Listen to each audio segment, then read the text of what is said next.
Picture this for a second. It's a bright, perfectly quiet morning. The sun is just starting to peek over the horizon, the house is completely still, and for just a brief, wonderful moment, the day is entirely yours. It's a total blank slate. But, well, we all know what happens next, right? The alarm blares, the emails start pinging, and the frantic rush of balancing a dozen different responsibilities just completely takes over. Suddenly, you're swept right up in the current of everyday life. Welcome to today's Explainer.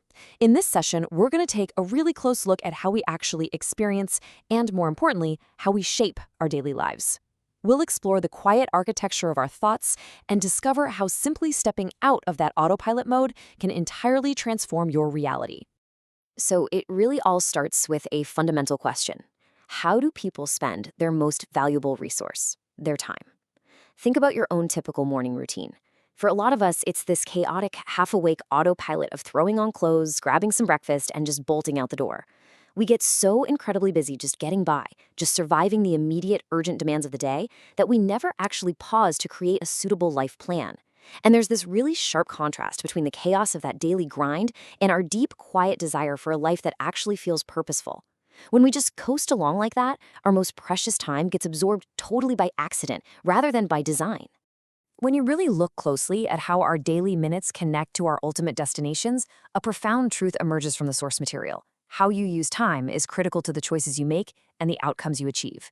You know, our beliefs actually act as this quiet, invisible architecture behind all of our experiences. What we fundamentally believe to be true literally shapes what we notice in the world, and it dictates which actions even feel possible to us.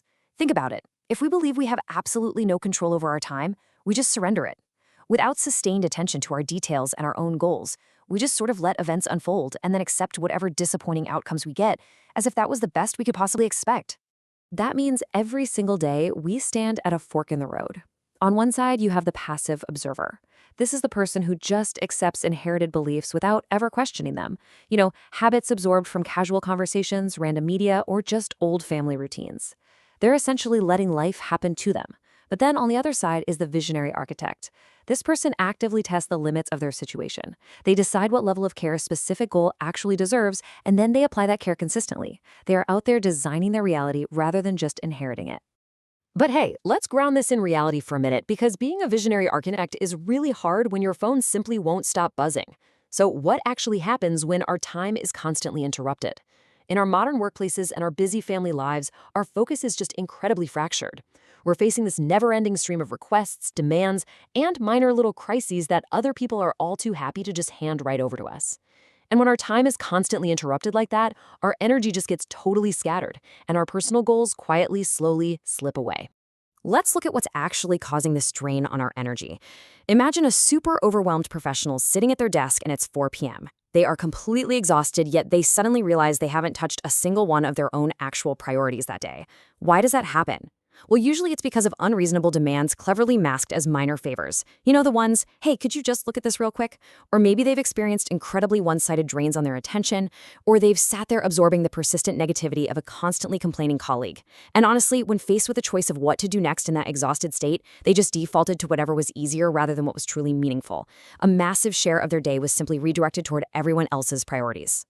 So how in the world do we stop the cycle? Well, it starts with step 1, recognizing those unreasonable demands early on, way before they become entrenched in your daily routine. Next, step 2, you have to honestly review how your energy is actually being spent. You got to ask yourself, who is truly benefiting from my hard work today? And finally, step 3, you absolutely must establish a calm boundary. The source material suggests a brilliant mental habit here. Try imagining a steady buffer, like an invisible shield around yourself that filters out hostility and noise without you ever having to absorb it. It's a game changer for protecting your mood and your judgment. Because here's the harsh truth. If you don't build that boundary, you risk becoming a puppet to the intentions of others. And that leads down a path of subservience where there is very little personal benefit for you. You have to actively step up and protect your personal plans. Those activities that you have deliberately chosen to pursue, they deserve insulation from the constant, unending demands of the world. And when you're faced with chronic negativity or just really difficult people, you can simply decline to give them an audience. Believe it or not, consciously disengaging is often far more powerful than actually confronting someone. Now, protecting your time is one thing, but what happens when the ground beneath you shifts entirely? Why is it that some people adapt successfully to major change while others completely crumble? Think about the quiet courage it takes for someone to pack up their desks to start an entirely new career or pack up their life to move to a new city. Change is a constant. Sometimes it arrives as a really slow shift, and other times it's incredibly abrupt, like a sudden opportunity or sudden loss. The people who manage to adopt successfully recognize a key truth. What they think and do in response to the change has far more bearing on the final outcome than the actual change itself. When that ground does shift, we typically see two very distinct reactions. On one hand, resisting change keeps a person locked into endlessly replaying old patterns. It's this exhausting state of stagnation that comes from trying to fight a shifting reality. On the other hand, embracing change means you are testing your personal limits. It means you're choosing to treat change as an ally rather than a threat. So, all that energy you would have spent furiously fighting the new reality, it's instead channeled into adapting to it. And life consistently rewards this kind of active engagement way more than it rewards passivity. Let's trace what the actual journey of adaptation looks like in real life. On day one, a sudden disruption hits. Maybe a surprise job loss or a major life shift. It's totally jarring. But move forward to week one, and the resilient person is already assessing the new reality and figuring out where the new boundaries are. By month one, they are taking a calculated risk, perhaps applying for a role in a completely different industry that they hadn't considered before. And a year later, they are discovering a fresh, amazing outcome they never would have found otherwise. Adapting to a sudden setback very often leads directly to highly meaningful, unexpected opportunities. And all of this brings us to a really fascinating concept: reality itself. You see, reality isn't just this fixed, concrete thing that just happens to you. It is your everyday experience, but it's heavily filtered through your personal perception, your core beliefs, and your deliberate choices. Two completely different people can face the exact same event, like that sudden disruption we were just talking about, and they can walk away with entirely different outcomes. Why? Because each person brings a distinct lens that is shaped by their expectations. If you expect absolutely nothing, you'll pursue nothing. But if you expect possibility, you will absolutely find it. So, knowing all that, how can our intentional choices actually improve our quality of life day to day? Like we said, so much of our life runs on a dizzying autopilot. But simply stepping outside that ordinary routine creates incredible space for clearer thinking.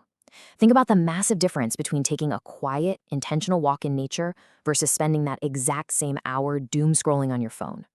These moments of intentional choice, they don't produce magic overnight, for sure, but they reconnect you to what actually matters. They help you separate what is truly important from what merely feels urgent in the moment. When you look around and realize a situation is falling short of what you actually want, the source material highlights two really practical paths forward. First, you have the option to just nudge a workable situation. If things are broadly sound, you just refine them through incremental change. You don't have to burn the whole house down just because a room needs painting. But the second option is designing a fresh outcome entirely. If a situation is fundamentally misaligned with who you are, it is very often easier to just replace it from the ground up rather than trying to keep patching up a totally broken arrangement. Having the clarity to know which of those two paths to take is absolutely key. The ultimate takeaway from all this material is beautifully captured here. Don't be a passive observer of your life. Become a visionary architect, shaping your destiny. It's a call to action, urging us to apply sustained, deliberate attention to the details that actually matter. Success isn't just pure luck. It's the result of noticing what exists right now, deciding what you want instead, and taking deliberate, focused steps to close that gap. The most rewarding outcomes in life come to those who are willing to imagine new possibilities beyond what's immediately obvious, and then put in the practical, everyday work to make them real. Let's pull all of these concepts together into what we can call the foundation of a deliberate life. Remember that time shapes your everyday experience. If you don't control it, someone else is going to. Your priorities will ultimately determine your outcomes, acting as the bridge between where you currently are and where you want to be. When the ground inevitably shifts, your adaptation is what builds your resilience. And ultimately, intentional living is what creates genuine, lasting fulfillment. By actively making choices based on your actual desires, rather than just defaulting to the easiest path, you create a deeply rewarding existence. So, we end up right back exactly where we started, looking at that fork in the road. Every single choice you make today spawns a new direction. So, what's it going to be?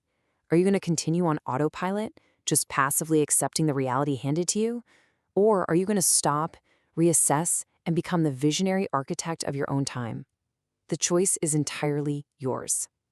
Thank you so much for joining me on this explainer. I really hope this leaves you inspired to fiercely protect your time, boldly embrace change, and step forward to live a much more deliberate life.